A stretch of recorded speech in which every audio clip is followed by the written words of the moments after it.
Penvision TV presents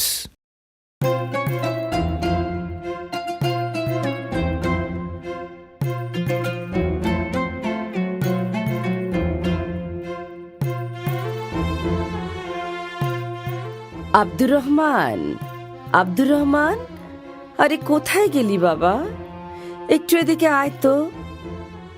না, একা একা পারছি না আর এই মেষগুলোকে সামলাতে। বাইরে শুকনো কাঠগুলো পড়ে আছে, ওগুলোও তো আনা দরকার।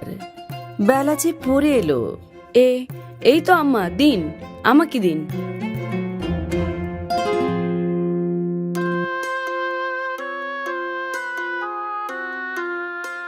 আম্মা, আপনি ভেতরে গিয়ে বিশ্রাম নিন, আমি সব সামলে নেব।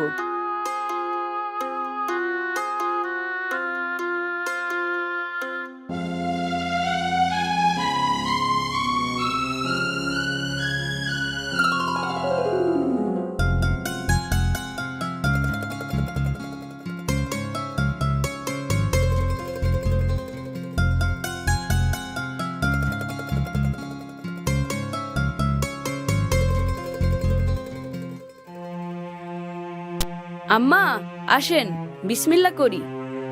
তুমি শুরু করো বাবা, আমার তেমন খিদে নেই।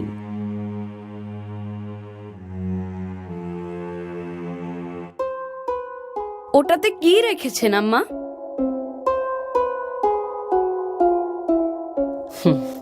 রেখেছি আমার স্বপ্ন।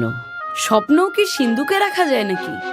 যায় যায়, তুমি বড় হলেই বুঝতে পারবে। আচ্ছা ঠিক আছে, বড় হলেই বুঝবো। এবার আসুন, আমাকে খাইয়ে দিন। পাগল ছেলে আমার, বড় আর হবি কবে?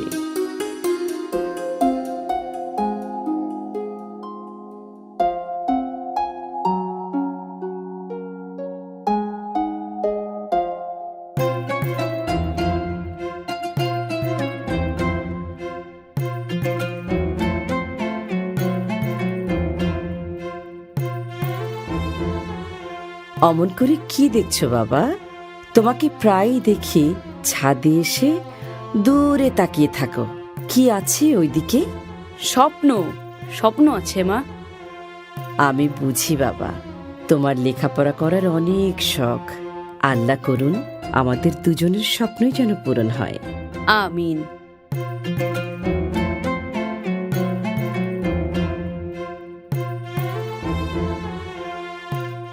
আম্মা, বাগদাদ কি অনেক দূরে?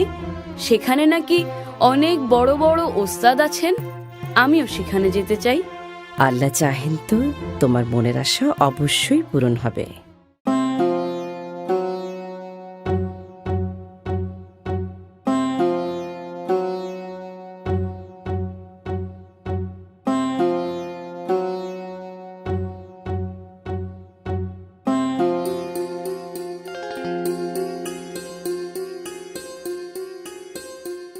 বড় মেহেরবানি আল্লাহর, আমাকে একটা সোনার ছেলে দান করেছেন। অন্য ছেলেরা যেখানে পড়াশোনাই করতে চায় না, সেখানে আমার আব্দুর রহমান কিনা।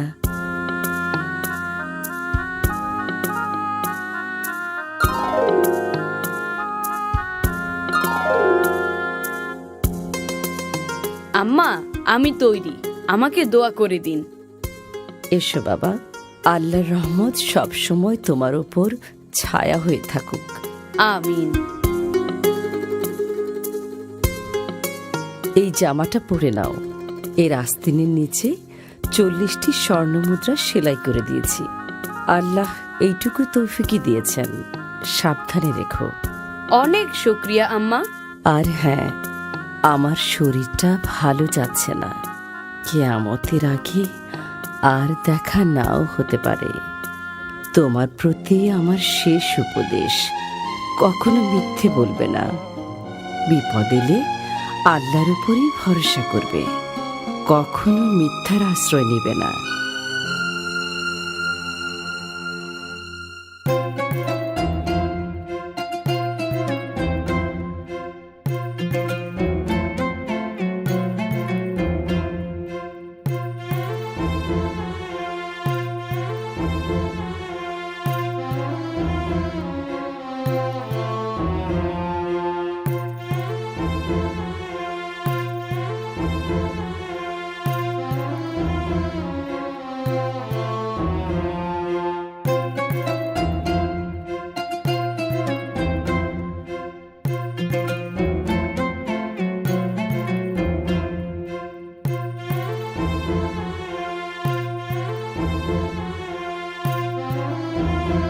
সবাই তো মনে হয় আরাম করে ঘুমাচ্ছে।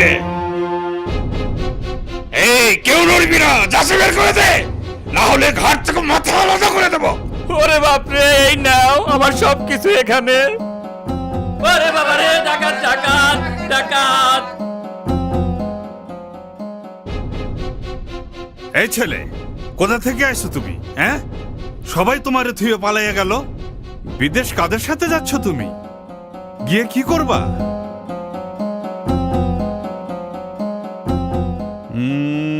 বোবা নাকি ছেলেটা? কথা কয় না দেখি। দূর, বাদ দেন, ছোট ছেলে, ওর কাছে কিছুই নাই। আরে কথা বলবি নাকি জিব্বা কেটে ফেলবো? জিজ্ঞেস করি কোথায় যাস? বাগদাদ। হ্যাঁ, ফকিন্নির ছেলে আবার বাগদাদ যায় কেন? কি পড়াশোনা করতে, না ফোরাতে ডুবে মরতে? পড়াশোনা করতে। পড়াশোনা করতে? তা খালি হাত পা নিয়ে গেলেই পড়াশোনা হবে? পাত্তি পুতি কিছু লগে আছে, না বাগদাদের রাস্তা ঝাড়ু দিয়েই খাইবা? ওকে ভালো করে চেক করেন, খালি হাতে তো আর কেউ বিদেশ যায় না।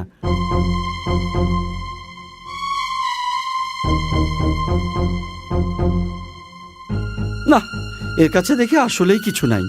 বুঝছি, আসলেই ফকন্নির ছেলে। না, আমার আম্মা আমাকে যথাযথ খরচ দিয়েই কাফেলায় পাঠিয়েছেন। ও তাই নাকি? তা সেগুলো কোথায়? এরে সর্দারের কাছে নিয়ে চল। তাই চলেন।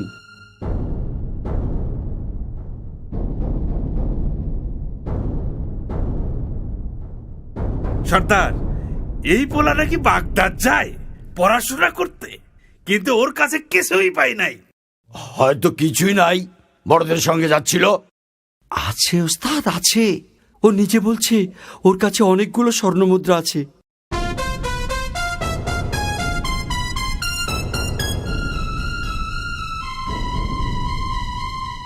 ভাই ছেলে, তোমার নাম কি?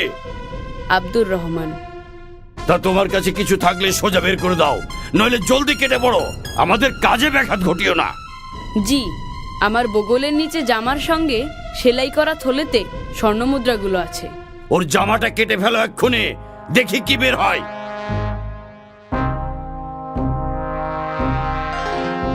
পেয়েছি সর্দার, 40টা খাঁটি স্বর্ণের মুদ্রা।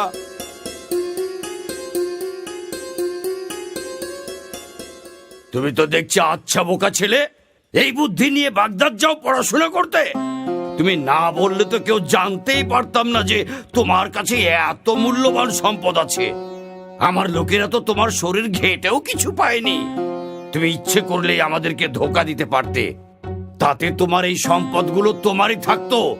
কিন্তু সেটা না করে গোপন জিনিসটি প্রকাশ করলে কেন? কারণ আমি আল্লাহকে ভয় করি, সেই সাথে আমার আম্মার উপদেশ যেন কখনো মিথ্যা না বলি। বিপদে পড়লে যেন আল্লাহরই আশ্রয় চাই, মিথ্যার নয়। কি বললে তুমি? আমার উপদেশ? বিপদেও মিথ্যে বলা যাবে না। না, কারণ আল্লাহ যদি ইচ্ছা না করেন তাহলে মিথ্যা বলেও আমি রেহাই পাবো না। তাই আমি তার কাছেই নিজেকে সঁপে দিয়েছি, মিথ্যার কাছে নয়, তোমাদের কাছেও নয়। আর আমাদের নবী বলেছেন, মিথ্যা হলো সকল গুনার মা। মিথ্যাবাদীকে আল্লাহ কখনো ভালোবাসেন না। সামান্য এক বাক্য মিথ্যায় তুমি তোমার কষ্টের জমানো সম্পদটুকু রক্ষা করতে পারতে। আমি বরং তার চেয়ে বড় সম্পদ রক্ষা করেছি, সেটি হলো সত্য, মহান আল্লাহর হুকুম আর আমার মায়ের উপদেশ। স্বর্ণমুদ্রার জন্য আমার কোনো আফসোস নেই। সত্যের চর্চায় এতটাই নির্ভীক এই বালক, এই সাহস, এই ভরসা সে কোথা থেকে পেল? কত বড় সাহস! সর্দারের মুখে মুখে কথা! তোর ঘাড় থেকে মাথাটা নামিয়ে দেবো আজ। থামো! কাল কিয়ামতে মহান রবের সামনে আমাকে মিথ্যাবাদী হিসেবে দাঁড়াতে হবে না। এর চেয়ে খুশির সংবাদ আর কি হতে পারে? এই বালক মায়ের কথার অবাধ্য হচ্ছে না, আর আমি আল্লাহর অবাধ্যতাকে পেশা বানিয়ে নিয়েছি। হায় খোদা, কি হবে আমার পরিণতি? আমাকেও তো একদিন মরতে হবে। কাল কিয়ামতে আল্লাহ যখন জিজ্ঞেস করবেন দুনিয়াতে আমাকে লুটপাট করার জন্য পাঠানো হয়েছিল কিনা, তখন আমি কি জবাব দেব? আমাকে তুমি ক্ষমা করে দাও বাবা, ক্ষমা করে দাও। আজ তুমি আমার চোখ খুলে দিয়েছ। কত শত মানুষকে আমি লুণ্ঠন করেছি, তাদেরকে পথে বসিয়েছি, পদে পদে আল্লাহর হুকুমের অবাধ্য হয়েছি। তুমি আমাকে সঠিক পথে তুলে দাও। সঠিক পথে তুলে নেবেন আল্লাহ, ক্ষমাও করবেন আল্লাহ। আপনি শুধু তার কাছে তওবা করুন আর প্রতিজ্ঞা করুন যে ভবিষ্যতে কোনো দিন আল্লাহর অবাধ্য হবেন না, ডাকাতি করবেন না, লুটতরাজ করবেন না। এই এই আমি তওবা করছি, আর কোনোদিন পাপ কাজে নিজেকে নিয়োজিত করব না।